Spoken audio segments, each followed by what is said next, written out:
All right, we're gonna get going in here in a second. You guys know the drill. Let me know if my audio's all right. Let me know everything's good on the stream. Let me know you guys are doing okay. And also, if you want to get into this, I need you to type ready in the chat along with what you shoot and what you shoot with. Okay? We're gonna start separating those things. When someone says, hey, what do you shoot? We should not be talking about what we shoot with. You tell me what you shoot as a subject, as something you're interested in, as something you're trying to get into, and then let me know the tool in which you shoot with. That's how we do it. All right? Let me see a bunch of readies in that chat and we'll get going here. As always, I don't have a plan. Why would I have a plan? Why would we have a plan, everybody? You know? What do you think this is? Huh? 35, what is this, 35? 35 weeks of this? Why would I have a plan? We've done a lot over those 35 weeks. All right, here we go.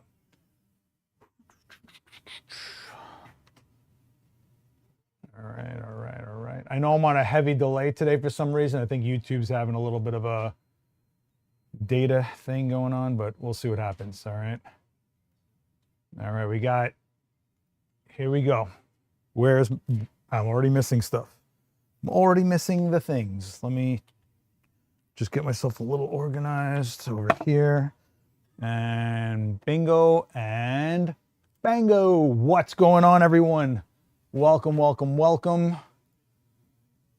It is week 35 of the Ask Me Anythings here from the event space. I got Quinn with me today. We all like Quinn. Yay, Quinn.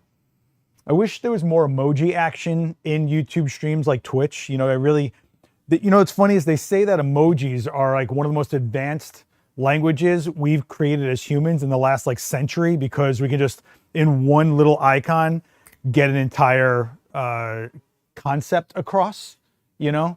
And I kind of believe that. It's basically we regress to hieroglyphics, if you think about it, right? All right, we got a bunch of you guys in here. Tony, EJ, Brian, Jacob, Rick, Marcus, what's going on? Steve, what's going on, man? Cyber Republic. Man, YouTube totally took away your actual names and now just uses your handle. And being the guy that's last witness in the chat, I wish they would just let you choose if you wanted your handle or if you wanted your actual name. That'd be great. What's funny is when someone created a YouTube channel when they're like a kid and they have some like really rough, you know, name from like some cheesy video game they were into as a kid or something, and then they have to stick with it as an adult. It's kind of nuts. What's going on, Kristen? This t-shirt is once again Shoot Film Co. He's dope. It's one guy. He just does it for the love of the game. He's totally a nerd and he does a lot of like punk and video game references. So he just felt like my people. Not sponsored. I did buy the shirt. Never get anything free from the guy. I just want to support our people, and you should look to support your people. So for example, 2026 is coming up. I try to buy a calendar from a photographer that's trying to sell calendars of their work for the year. So support another photographer. Go find a photographer that's putting out a calendar for sale and just go hook them up, buy it, and throw it on your wall. And you're supporting. We have to support each other in this. Come on, we got a bigger fight ahead of us. You all know what I'm talking about. So yeah, the cringe of old AOL screen names for sure. Or AIM names. I think the AIM name was your AOL name, right? You weren't able to separate them, I think, right? Am I crazy? I don't know. Yeah, totally.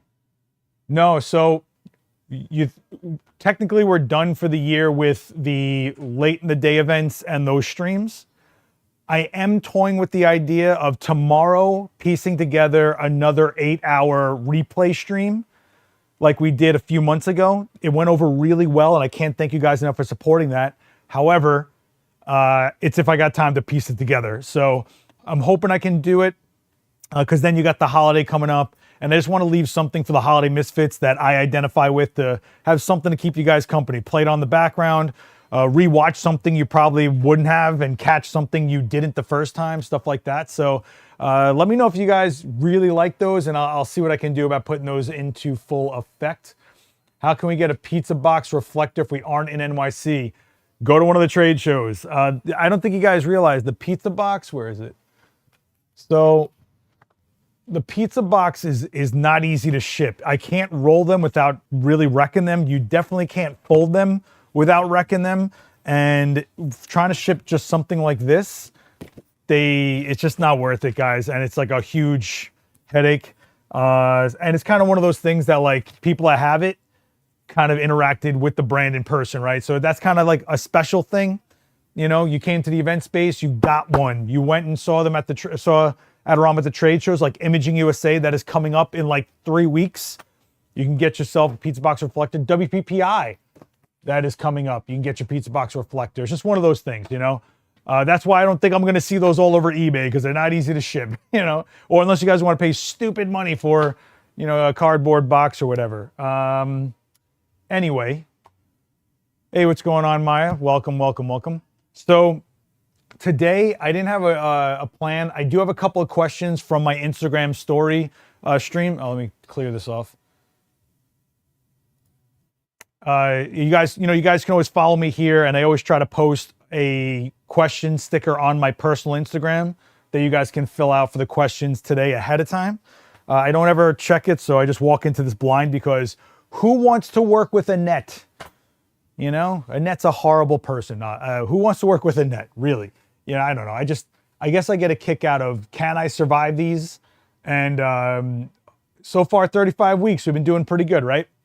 Let me know if you guys are okay in that chat. The chat seems kind of frozen at this point. I don't know if something happened here. Okay, so you're saying you'd like the 8-hour stream. Okay, I'm going to try to piece together something and see what I can do for you guys tomorrow.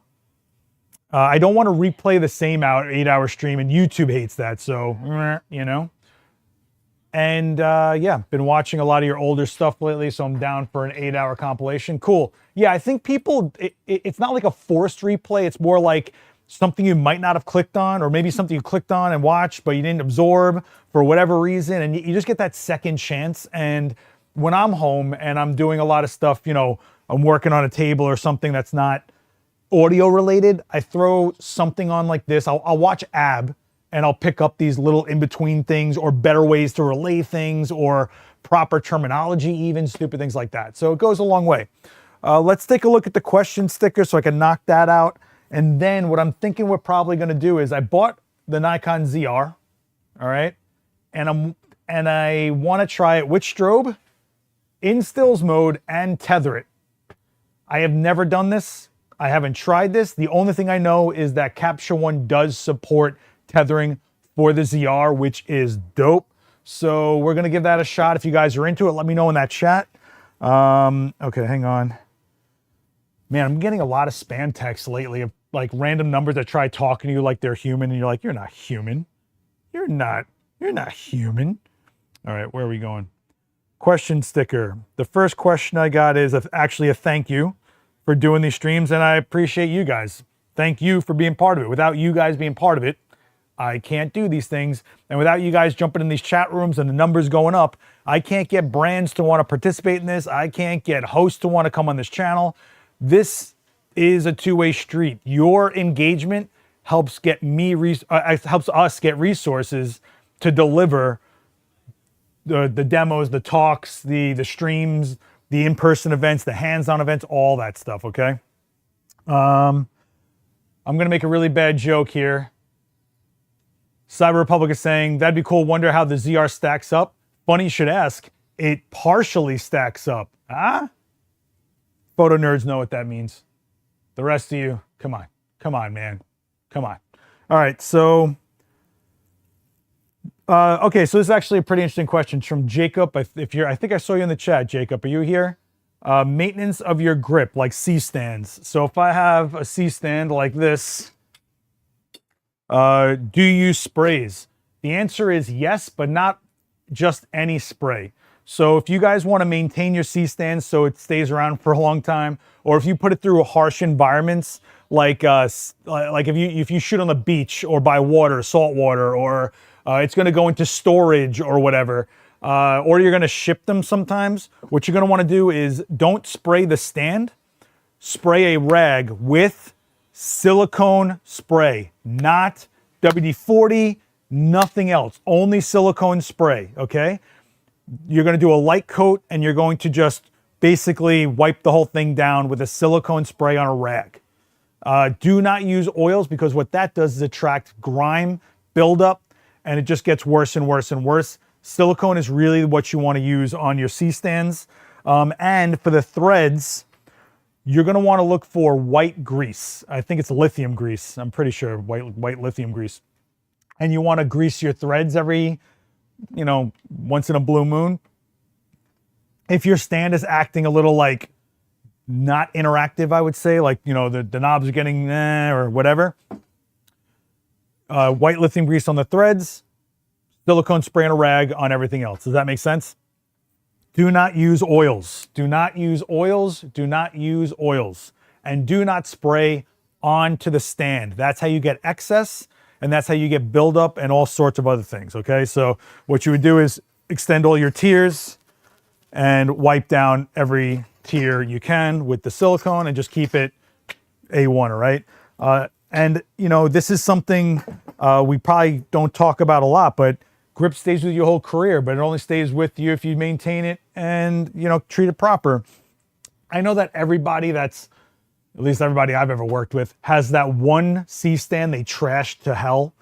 It's the one they always take to grimy environments or treat harshly or whatever. Or if you go to the beach and you just stick it in the sand, like really stab the sand or whatever. There's always that one C-stand you have that you're like, if it gets wrecked, it gets wrecked. Doesn't have to. Just do the silicone coating and it should hold up over time. All right. So make sure you're paying attention to that stuff. Okay. No problem, Jacob. You're welcome. And, I'm really glad to hear you guys thinking about grip this way, because there's nothing worse than grip failing on you, but also, I'm sorry, but like landfills getting filled with just cheap, junky, messed up grip. And even lower cost grip can last longer, or for the longevity of your career, if you treat it properly. Don't overload it, right? Don't exploit it too much. Like if I'm buying a lower cost stand, I know I'm putting lighter weight stuff on it or not cranking down on those knobs as much or whatever, for whatever reason, right? So just use your head when you're using gear like that. There's reasons, there's price points and quality levels to things, And that said, doesn't mean that always the most expensive thing is the choice or the thing you should always go for, or that's right for you. Just maintenance goes a long way, I guess is what I'm saying. All right. Okay. Hey, what's going on, Johnny? All right. So the next question I got was, before we get into tethering with the ZR, man, people send me a ton of Stranger Things stuff, and I haven't even watched the latest season. I kind of fell off that series. I don't know. Should I jump back into Stranger Things? Tell me. Okay. Happy holidays. Happy holidays to you guys as well. Okay. Is slower shutter speed needed to intensify colors for background lights with gels? Okay. So I think this is you, right, Tony? How big of a box do you think a Matthews Mustang can handle outdoors? You guys have got to stop thinking about travel gear, lower size gear, and how much you can throw on top of it. If you're already in that mindset of like, I need a 5-foot octa, don't use travel stands, don't use lightweight grip. Like, you got to use sensibility here. Don't try to overload it, okay? If you talk about what size box, one, what's your conditions? How much weight is the box? Not every box weighs the same. How big is your light? Is your light a 600, a 400, a 300, a 200, a 100? If it's a 100 watt light with a bigger box or a bigger light with a smaller box, is it going to be a bigger footprint rather than lower profile? Like, there's so many other things than how big of a box. Don't overload travel stands. Just because you're traveling somewhere doesn't mean it's a travel grip situation. A lot of times you might have to go and rent C-stands for what you're doing. I had somebody write a comment on my own YouTube channel saying like, okay, but what if I want to use 13-foot tall stands and, 13-foot stands with 10-pound lights, basically. I condensed down the question. Then the reality is that you're not doing a travel situation. What you're doing is a location situation to which you are traveling to there, and then you figure out your equipment situation, like shipping your gear, renting your gear on location. I've even been on some high budget shoots where they will just buy it there when they get there and figure it out after the fact. But just because it's a smaller size stand and you can travel with it doesn't mean that's always the situation you're in. If you're trying to do bigger setups, you got to use proper grip, guys, okay? All right. So, Tony, this was your question. Is slower shutter speed needed to intensify colors for background lights with gels? So if you're asking me strobe, your shutter speed doesn't affect the strobe, so no. If you were using a constant light like we did, was it last week we did the constant light one? And it's literally burning into the background. The more I run that shutter speed, after a while, I'm sorry, the longer I run that shutter speed to let that light burn in, the more it's gonna overexpose and not saturate. So you really want saturation at the light itself. If you're talking about gels on a strobe, lower power, right, will give you more saturation. You got to find your balance point between the exposure you're looking for and the saturation point of the color. If you are needing higher exposure but more saturation, then you're going to look for a denser gel, right? Because not all gels are the same. Some are a lighter density blue and some are a darker density blue. And gel kits will even tell you, some of them will even tell you how many stops of light you lose because of that. So if you're gelling a light, which means you're probably using a strobe, then no, shutter speed will not change your saturation. Because shutter speed doesn't affect our strobe, right? But if you're using constant lights and you're changing your shutter speed, you're affecting the exposure of the constant light. At some point, you're gonna get diminishing returns and it will overexpose and not be as saturated. Okay? Hello from Japan. How are you? No, thank you for plugging in. Thanks for plugging in from Japan. I appreciate you. I love Japan. I've been there 3 times and every time it's been just incredible. Although I did just lose my passport, so I lost all those cool stamps. The passport thing is killing me. Okay. And then the last question I got on the question sticker this time, and I don't want to say all you guys flooded with a lot of thank yous, and if you wrote a thank you, I appreciate you, and just know I can't do this without you guys being here, okay? Yeah, if you're using the click gels, it's still a gel on a strobe. It does not matter, right? Your shutter speed doesn't affect your strobe, right? We can slow down our shutter and bring in ambient light at some point. But if I just change a stop or two on shutter speed in a situation where I'm controlling the light, like the black frame, for example, you don't change that strobe back there. It's your aperture that changes that strobe. It's the power of that strobe. It's the distance of that strobe. It's your ISO that controls, affects exposure as well, right? So shutter speed, to your question, does not affect strobe, therefore it cannot affect the gel on the strobe, okay? Okay. Thousand Eyes, I don't know if you're in the chat, but they're asking, is it worth explaining long focal length does not mean Is it worth explaining long focal length not being quote unquote compression? Okay. The reason we say it's not really compression, we say compression as like a lazy way to just convey an answer that when we use a longer focal length, our background compresses to our subject. But the reality is it's because of where we're standing, because we're closer to the subject. If I were to back up as I was zooming, there would be no compression factor happening. So while there is a phenomenon happening that you can visually see, it's not actually compressing anything. So we don't really consider it in a correct scientific way. We don't actually say it's compressing. All right.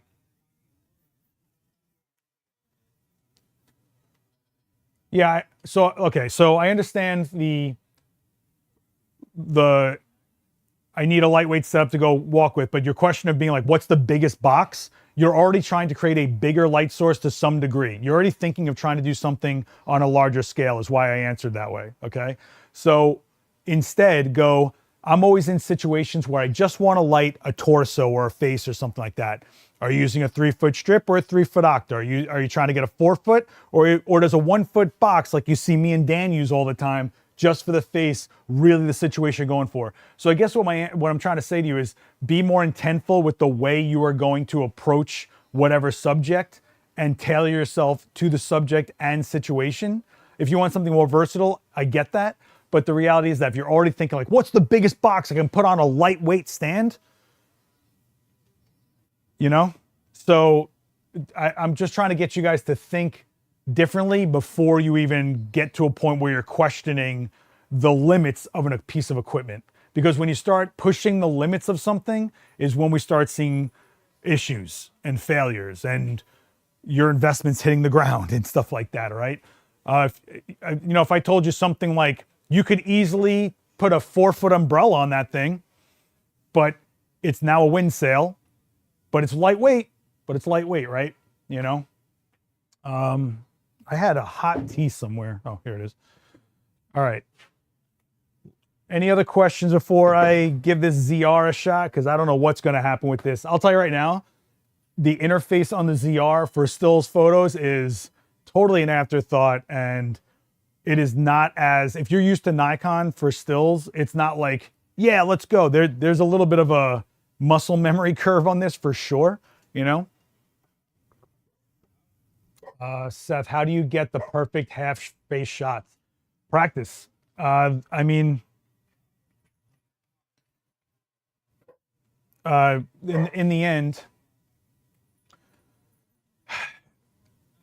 do I have a half-face shot that we did? I tell you what, Tony, how about I tether in and we try to do a half-face shot with the ZR and I talk about how I go about composing that. Does that work? Instead of me like trying to find an old half-face shot. If you guys want to get into that, type ZR in the chat if you guys want me to get into the ZR. If not, I do have a Z6 III here that you are watching me being streamed on. But we can go into traditional. But I just wanted to mess around. It's end of the year. I bought a new toy. I want to mess with the new toy, right? You did one with Kate last week, I thought. Yeah, so I don't have the photos on this laptop. Don't even get me started. I tried to do a different workflow and I am really discombobulated at the end of the year. Okay, a lot of ZRs in the chat. Okay, so I'm just going to pull out, first of all, let me get a tether going. You know, so this is 35th version of this, right? This stream. So if you think about it, where we started, do you guys remember when I did a large format digital shot of myself in here? Do you remember that? That was like episode 2. Do you believe that? Or the fingerprint camera, right? You know, that was, I tried to make this stream as, I'm doing this so backwards. I'm trying to make this stream like as all over the place as possible, as random as I can make it, because we don't really get to do content like that on a brand channel like this. This is, don't make no mistake, this is totally a brand. Yeah, Kate is awesome. I love shooting with Kate. And I am going to put some of those images out because I think we got some very cool stuff, but I haven't even had a chance to look at them because I took them off my laptop like an idiot and I put them on a external drive somewhere, and I was trying to come up with a workflow that it was like a handoff system for myself, and I did not organize myself properly as per usual, you know.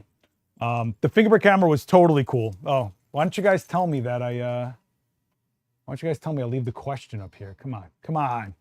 I'm on a super delay today, by the way. You guys are answering stuff way late.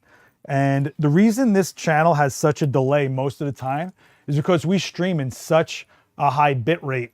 If you are able to, you can actually select this stream to be in 4K if you have the internet to handle it.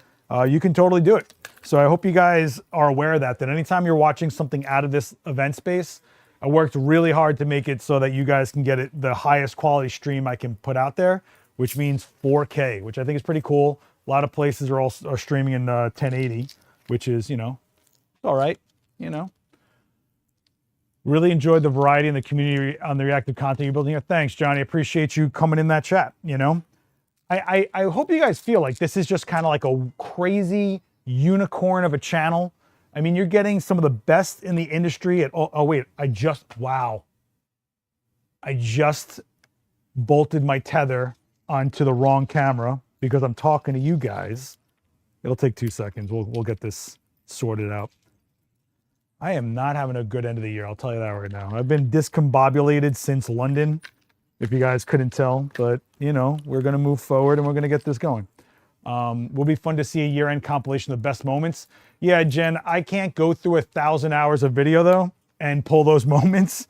So that might not happen, but I am going to try to do another all-day replay. I also, I'm speaking as an instructor myself, I don't like when people take little tiny bites because there's probably somewhere else in that stream I either explained it better, more, went in depth, cleared something up, or said it better. Like there's always something, I don't know, always something. Okay, so the first thing that I'm noticing about this is the USB port is at the very bottom here, which is going to make it pretty difficult to use a tether block on. So we're going to see how we can make this work with a very strict right angle. We'll see how that goes. It's a Monday. It reassures us we're all human. Yeah. Well, not only is it a Monday, but last night I was hitting it with my parents and my mom was filling me full of latkes. So you are looking at a bunch of fried carbs version of Seth that I am just not coherent today, but we're gonna do this. All right, let me plug this in. Let me do a healthy bend to this cable. And let's get a tether going. Okay, so what's the first frame we got to do? What's the first frame we're going to do when we tether? You guys know what's going on. There's nothing new here. Let me get Quinn, not Quinn. Yeah, Quinn. Wow, man, I am off. You know what it is? I've been doing a lot of test shoots with Sheila from me and Dan's studio. And so I always go like, wait, which one is she? I know, I'm sorry. It's not my fault you got a twin sister, okay? What do you want from me? You know, I'm but human. I'm but human. I am but a boy. I am just a human boy. Okay. All right. So what's the first one we're going to do? Today, Seth, is like 50% latkes and applesauce. Yeah, man. Applesauce is the only way to do latkes. Any way somebody else eats them is horrible and you should feel bad about yourself. No, I'm just kidding. My aunt eats them weird. I think she puts sugar on them, which I'm just like, no. No. Yeah, we're going to do the black frame. We're gonna do the black frame. My plan for the ZR is just to try it in photo mode and with strobe. And there's some quirks to this. So I already realized the flash sync on this camera is a 60th of a second. For whatever reason, it does not let you go faster than a 60th of a second for when you have a flash in the shoe. So to me, that says there's something going on here that's not the same as the Z6 III, number one, but it also isn't really a stills camera. So with a strobe, it wants you to stick to a 60th of a second. So we're gonna go what do we do? F8 ISO 100 at a 60th.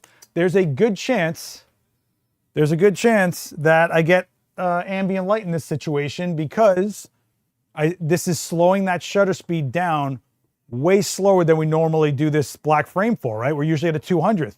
So we're adding, let's see, we're adding a stop and a half to this. No, actually 2 stops, almost 2 stops. 200, yeah, almost 2 stops of light we're adding with this exposure. So let's see if we get a black frame. Let's do this. All right, here we go. All right, so capture one, recognizing it. We're a big fan of when the tethering software supports the cameras we're using, right? Big fan of that. And let's take a look at this black frame. Oh, wow. Did you see what I just did? There's no viewfinder, and I just smashed this thing right into my face looking for a viewfinder. This is called muscle memory and Seth on autopilot. Oh, it's going to be a fun one, guys. It's going to be a fun one. Sorry. It's end of the year. Lay off me, all right? Lay off me. All right. I'm having a moment. All right. Let's see. So this is supposed to be our black frame. What do you know? We just got 2 stops of light added to this, so we do not have a black frame anymore. So what do? Well, we got a few options. One, I could shut off some lights in here. That's one option. Option number 2, I could try to close down, which is probably what I'm going to do. And option 3 is I can get an ND filter, which I do not want to do. So let's close down to F11, see what happens here. Still gonna get some ambient light. A little darker, but got some ambient in there. And since I can, I'm just gonna shut off some lights. Why not? I have the ability, so instead of killing myself to get a black frame here, I mean, and that's not even that bad. It's a little bit of blue in there, but it's not that terrible, right? So if I shut off the overhead and I shut off this, let's see what happens when I do this.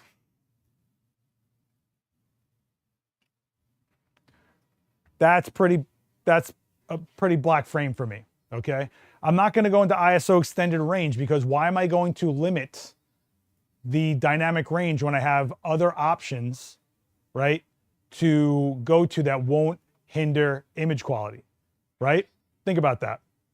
Once you go into extended ranges, you're literally creating fake gain here, some sort of gain on the sensor that's kind of simulated, honestly, and you're limiting dynamic range and image quality that way. So that's not always the way to go. And that's also why we don't start off in like low 1 or whatever, right? So let's throw a strobe at our girl here. Let me see, how can I put this down? Let's throw a strobe at our girl. I got these ProPhoto B10X Pluses because why not? I'll just do a quick strip. We'll do a 1x3 strip because I got that sitting right here because why not, right? You guys okay in that chat? Let me know. I'm gonna take the grid off for this one because why not? What time are we at? All right. I am gonna have to hop off of here before noon, guys, so I can't do a long one today. I apologize, but I've done 35 of these and almost half of them went 2 hours, believe it or not. Can you believe that? I can't believe it, but we're gonna believe it together. Okay. So let's do just a quick whatever kind of light. Do a little bit like this. And I'm gonna go and turn on the modeling light so I got some light to work with. See, boom. All right, so let's take a look at where we're at. So we're at a 60th of a second because that's the sync of this camera for whatever reason. We're at f11 ISO 100. We're gonna throw this on TTL. Let's see how TTL works with the ZR. There has been no firmware update for the ProPhoto remote, at least that I have seen, or for this light. So let's see if this works out. This is always a variable, all right? All right. The early ones this year went long almost every single week. Yeah, you know, how do you make bare bulb look good as a key? All right, we're not getting into that right now. We're in the middle of something, so let's go into this. And I put it up to my face again like an idiot. And I don't know why I keep doing that. I don't know why I keep doing that. I do, because sadly, I am a creature of, what do you call it? Muscle memory. Let's see what TTL does. TTL's looking pretty good, man. That's TTL. She's got, you can see every little micro texture on a flat white. Are you kidding me? That's pretty good. That is pretty good. TTL right there. All right. Not bad, ProPhoto. Not bad, Nikon. You know? Man. Can't tell I'm struggling today. I'm a little beat up. But all right, so for a half-face shot, let's take a quick half-face shot for Tony in the chat, and I'll explain what I kind of look for. One, you're gonna want a lens that can focus close enough to do it, right? Two, you're gonna wanna keep a balance of the composition on your frame. So here's a half-face shot. I probably did not get that in focus. Oh, I did. I got that sharp. Okay. So what's really happening here? Well, when you look at your rule of thirds, look where that eyeball is. It's almost within the crosshairs of the rule of thirds, which is nice. It's a little high, and I do believe it's high because right here would be her eyebrow, and I'd probably crop it by the eyebrow. The face is symmetrical, so I try to cut right down the nose, right down the cupid's bow of the lip. But the height-wise, what we're gonna do is raise up a little bit to that eyebrow. And that looks a little better to me. We're seeing a little more neck, a little more chin. And then when I hit this, and we can go a little bit lower actually with the, we can go a little bit higher with the, no, we can go a little bit lower with the frame if we wanted to. But for the most part, that's pretty good for me in my opinion, but let's take a look. So you can actually see there's a big difference between that and that, but they're both half faces, right? You can even see the shape of her chin, right? So when I'm doing half faces, I almost always start out really quickly with boom, a longer focal length that can let me focus closer. That's number one. Because what we're doing is we want that shape of that face and we want the fall off to happen pretty quickly, right? Wide angles are going to start causing some serious warp out as we step in close. We do not want that. Two, I get that eyeball a third down in the frame. I make sure that I'm watching that eyebrow where it cuts off. If you watched my demo was it last week? Last week was my demo, was it? I think so, right? When I did the half face for Kate, she had piercings, she had the tattoos on her face. So I'm keeping watch on that and making sure that's in the realm of symmetry. But for the most part, you know, either one will work, but I feel like once you have an eyebrow around here and then you have empty skin space here, the eye just goes right out of the frame when someone's looking at it.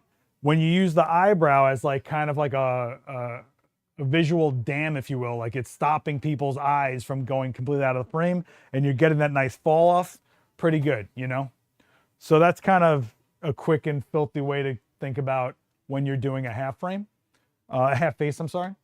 Really the key is going to be able to step in, because what a lot of people will do is they'll shoot from farther back and then crop in post. And what that does is it doesn't create the same, actually, let's do it. I'm gonna shoot a farther away photo of Quinn. We'll crop it to a half face and you'll see how although I'm at f11, it's gonna be not that drastic, but let's see.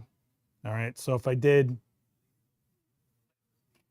we do this, right? So now we have a wider shot of Quinn. And if I take this and I take this and I look at the fall off, you see how we don't have that fall off, but I could technically, let me crop this. I'll crop this. I mean, it's going to be a massive crop or whatever. You guys with me in that shot? One, you lose resolution quickly if you need that resolution, right? But look at the ear, right? We technically have a half face here. Why doesn't it hit as much? Because we don't actually feel like we're that close. We don't actually feel that intimacy to subject, because as human beings, we know that it shouldn't be this in focus. It should be this soft. Big difference. And this is where depth of field really comes into play, not background obliterated. You know, that's only one aspect of it. But when you are literally choosing how much fall off you have of subject, you're changing perspective points, not only of the look of the person or the geometry or the ratio of like their jawline, all that kind of stuff. You're also changing the perception, the perspective of the viewer, feeling as if they are physically close, like our natural eye works, okay? So this is really the key to me, is really the ability to step in, not just cropping the frame, you know? But I mean, this is cropped to hell on this 24 megapixel sensor, right? If you think about it, this is, where is it? Reset crop. That's the actual image, right? And then undo. That's the crop, right? So we cut out a lot of resolution there, but we also altered our depth of field, which this comes into play when we go back to the discussion we had earlier about lens compression, because it's more about where you stand than the lens itself, right? So I'm able to step in, I will get that softer fall off. Look at that, right at the temple line, just starts melting away. That's a big difference from this, which is honestly kind of sterile, right? Kind of, there's no, amazing feel to it, When you look at that fall off to that, it's a big difference. Also on the cheek line, right? On the high points of the bone and everything, corners of the mouth, look at the corner of the jaw, man. Big difference. Does everybody get what's going on here? You guys are pretty quiet in that chat. Am I boring you? Are you not entertained? There's 60 of you guys in this chat and 30 likes. If you could hit like, I'd really appreciate it. But that's kind of when you're doing half face, or to me, it's a telltale sign of if someone cropped or if they shot to be that frame. Okay, there's a massive difference to me about the intent of the frame at the time of shot rather than the frame you're trying to come out with at the end by cropping in the composition. I am not against cropping, but what I think there is a massive difference between the intent when you shoot and the image you'll get if you try to make it up in post when it comes to the composition of the frame. And a lot of that telltale is the way the depth of field falls off. All right. Was not expecting that much fall off at f11. Well, the reason you're seeing that much fall off is because I'm physically that close at 120 millimeters. Don't forget, this is a 120 millimeter lens, right? This is a 70 millimeter lens, right? And you can see she gets obliterated, right? And as I get closer, she gets obliterated. So here's a half face. And then if I step back, she should get sharper, right? So we're stretching out the lens, which exaggerates the depth of the shallow field of the depth of field, right? And then we're stepping closer to further exaggerate things, And that's how you can kind of hack into, a shallow look without having an f1.2 lens or whatever, But again, you're stepping in closer. Your frame is what your frame is, basically.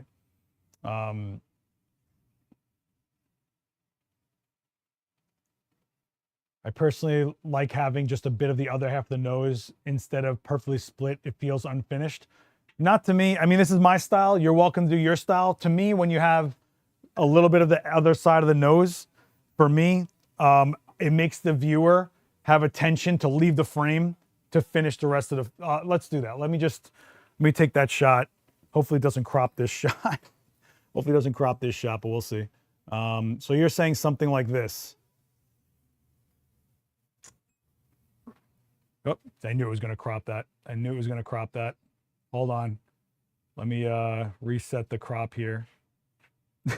It just totally blew right into this frame. So crazy. To me, this feels like an unsophisticated, this feels a little more unsophisticated as opposed to having the half frame. And I'm going to take off the half frame is more intentional, deliberate. It's forcing you to that eye. This, yes, I get it. There's another eye. Yes, I get it. There's another side of the nose. The whole point is to make them really, and actually I'll do this one, and this one.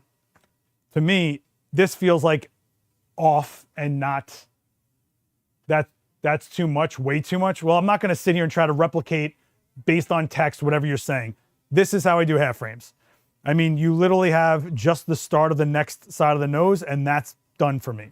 And again, the eye, if you look at where we are compositionally, it's not even correctly in the rule of thirds, but it's on that third of the frame.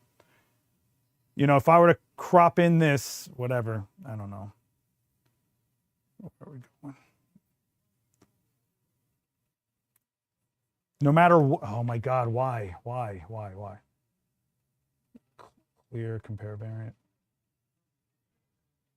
Even if I took away a little bit of it, to me, this is forcing the viewer out of where I'm trying to put them. to me, the one on the right just feels like you sort of got there, but didn't really seal it. The one on the left, for my taste, for my style, for the way I do it, the one on the left is really how I do half frames, and it's like legit at a camera at the time of shot, you know.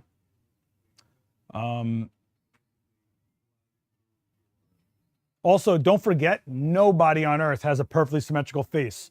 You're going to be playing games with, you know, misshapen lips or non-symmetrical noses or an eye that's larger or higher up than the other one. Like, you're always going to have that, right?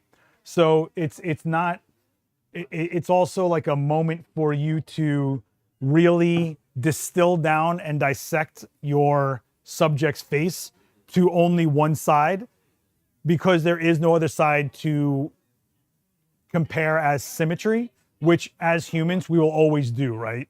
There's just something about us that loves symmetry, that feels comfortable with symmetry, that looks for symmetry.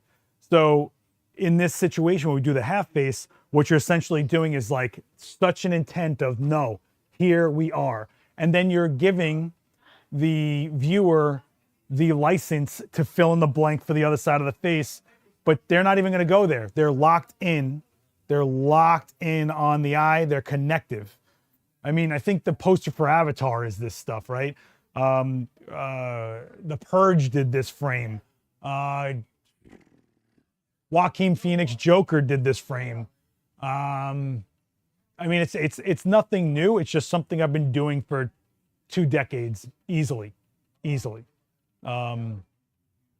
That's just kind of how I've always, I don't know, I just always threw it in there. It was something I could do super quick. In the middle of anything I was doing, I could do it just super quick, and it's a frame they wouldn't have gotten otherwise. And when you hand somebody like just a bunch of cropped images, it's not the same as the intentful shot because of perspective point, depth of field, all sorts of, and resolution, how sharp it is. There's a lot of things that you gain from being intentful to give them that frame rather than crop to find that frame later on. And I think that if you approach everything this way, you will be happier and elevate the way you shoot, because you're not just like, figure it out later. No, you're literally talking to somebody with these images. So make those sentences coherent. Be intentful with what you're saying, image-wise, right? If I just keep on talking gibberish to you guys here, would you stick around this chat? But then if I take this live stream and I cut it up and put it back together all nice and edited, is it the same as us having a conversation? Not so much, right? I might come out with something that's viable, but it's not genuine, right? It just doesn't have that real feel to it. So I don't know, half frames have just always been a thing for me.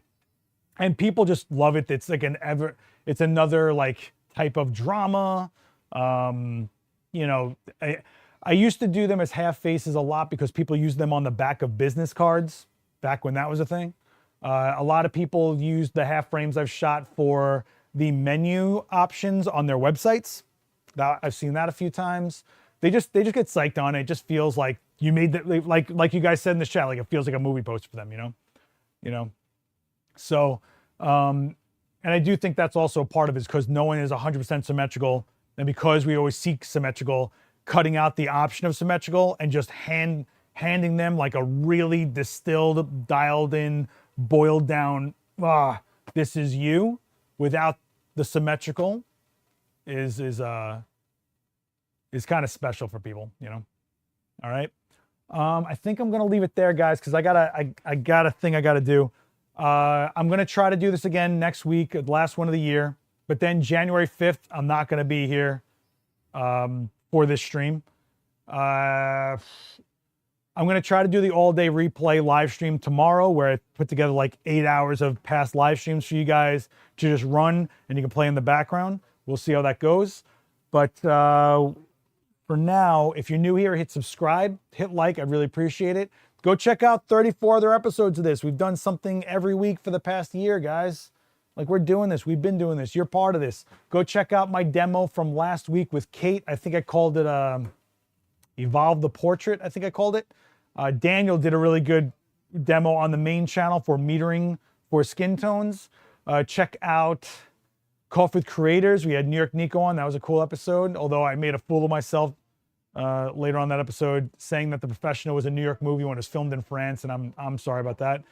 It is what it is, man. We had the A75 chat with Mike Bullo from Sony on this channel. Lots of stuff happening. Okay. I hope you guys are having a great holiday season. I hope you guys are in for a great new year. Hopefully I'll see you next week. If not, I'll see you in those comments, and be good to each other. Don't forget to swing by Adorama if you're in New York. There's always stuff going on. And I will see you on the next one. Bye. Oh, follow me here. Here. Follow me here. There we go. Right there. All right. Bye, guys. Later.